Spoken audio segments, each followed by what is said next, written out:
my name is Lisa Blackstone. I'm with the Horse and Rider Club. And today I want to talk to you about two very critical parts of your attire when you ride horses. Now I know there's a lot of interesting styles and variations between English riding and Western riding, and all of it can be quite fashionable. But there are two things that you must use when you ride horses, and I mean each and every time that you ride.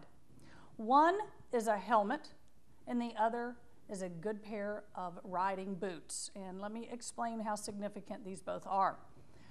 With a helmet, if you fall and injure your head and you don't have a helmet on, well, you know the kind of damage that you can sustain. It can be permanent and it can be life-threatening. So what we use with children and adults alike are helmets that have a plastic hard shell on the inside, and on the inside is a soft foam lining, both of which are used to spread the shock if you fall and hit your head on a hard rock or something like that. That's what helmets do to protect you. Now, it's great to have on a helmet, but if it's not fastened properly or tight enough, then it's not going to do you any good. And most of these helmets come with a harness that comes down around your chin. And the way to test to see if you're putting that on tightly enough is once it's on your head and you move the helmet, your forehead and your scalp ought to move with it. If it's so tight, if it's so loose that it doesn't do that, then you need to tighten it up. So remember that about a helmet. Always use one. You will regret it forever if you ever had a spill and had something happen that could have been prevented. Now let me talk to you about boots. One of the worst accidents anybody can have on a horse is getting hung in the stirrup and being drugged by a horse because you can't get your foot free from the stirrup. And the horse is running away from you, who is dangling along next to the horse. He's trying to get away from you because he doesn't know it's you. He thinks it's something chasing him. So it's really important to avoid an injury like that by using proper boots. And what I mean when I say boots, not all boots are proper. You need to have a heel that's about an inch, inch and a half, maybe 2.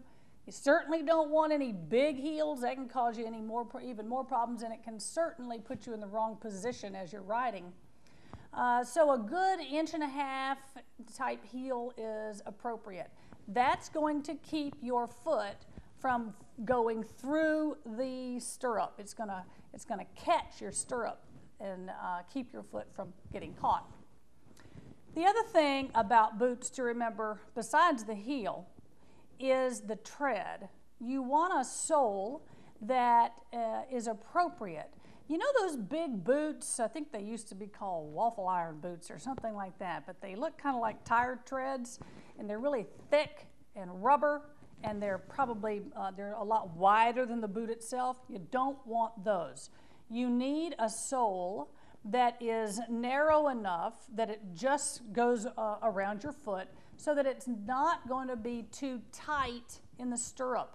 If your tread on your foot, your boot is so wide that it crams your foot into the stirrup, that's just as bad as riding with no boot at all. So make sure that you have an appropriate tread on the boot so that you don't get caught. Now, of all the tips and hints I give you about riding, those are the two most important. Please use a helmet and use good boots.